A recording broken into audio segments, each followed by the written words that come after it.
क्या गुरुत्वाकर्षण बल का। तो न्यूटन के गुरुत्वाकर्षण नियम के अनुसार किसके अनुसार, न्यूटन के गुरुत्वाकर्षण के नियम के अनुसार किसके मध्य, दो बिंदुवत दो बिंदुवत वस्तुओं के मध्य लगने वाले बल का क्या होगा, बल का परिमाण। तो बल का परिमाण कैसे होगा, तो यह बल का परिमाण, ठीक। तो यह बल का परिमाण क्या होगा, दोनों वस्तुओं के द्रव्यमानों के दोनों वस्तुओं के द्रव्यमानों के गुणनफल के समानुपाती होगा। क्या बल का परिमाण क्या होगा, दोनों वस्तुओं के गुणनफल के क्या होगा, समानुपाती होगा। तो देखते हैं, उन दोनों वस्तुओं के द्रव्यमानों के गुणनफल के समानुपाती होगा। जैसे मान लो एक वस्तु का द्रव्यमान m1, तो दूसरी वस्तु का द्रव्यमान कितना होगा, m2। तो इन दोनों का गुणनफल किसके समानुपाती होगा, बल के परिमाण के समानुपाती होगा। तो ठीक, अब दूसरा क्या होता है कि इन दोनों वस्तुओं के बीच लगने वाला गुरुत्वाकर्षण बल, दोनों वस्तुओं के बीच लगने वाला गुरुत्वाकर्षण बल दोनों वस्तुओं के बीच की दूरी के वर्ग के व्युत्क्रमानुपाती होता है। क्या वर्ग की क्या होता है, व्युत्क्रमानुपाती। तो दोनों वस्तुओं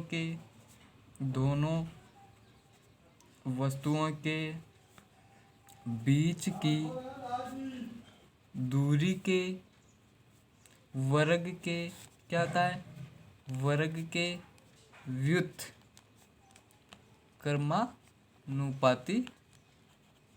व्युत्क्रमानुपाती होता है, ठीक। माना उन दोनों के बीच की दूरी कितनी, r।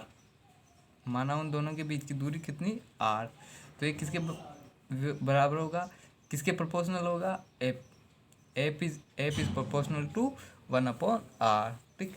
अब तो तीसरी लाइन, तीसरा क्या होगा, तीसरा ये होगा कि यह बल का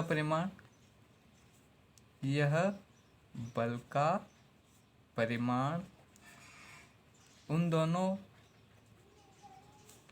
वस्तुओं के बीच के माध्यम पर निर्भर नहीं करता है। क्या कि यह बल का परिमाण उन दोनों वस्तुओं के बीच के माध्यम पर निर्भर नहीं करता है। क्या नहीं करता, निर्भर नहीं करता। माध्यम कुछ भी हो, पानी हो, हवा हो, दीवार हो, कुछ भी हो, अगर ये बल लगेगा तो दोनों वस्तुओं के बीच के माध्यम पर निर्भर नहीं करेगा। और चौथी और सबसे इम्पोर्टेंट रूल ये है कि दोनों बिंदुवत वस्तुओं के मध्य लगने वाला बल की क्रिया रेखा, क्या बल की क्रिया रेखा उन दोनों वस्तुओं को मिलाने वाली रेखा के अनुदिश होती है। क्या उन दोनों वस्तुओं को मिलाने वाली क्रिया रेखा के अनुदिश होती है। तो देखते हैं कैसे, दो बिंदुवत वस्तुओं के मध्य लगने वाले बल की क्रिया रेखा यानी किस दिशा में होगा ये, यानी कि क्रिया रेखा उन दोनों वस्तुओं को मिलाने वाली रेखाओं के अनुदिश होगा। ठीक, ये समीकरण, इसको हम समीकरण 1 दे देते हैं, इसको समीकरण 2। ठीक, तो अब देखते हैं इसको सूत्र सूत्र कैसे बनता है।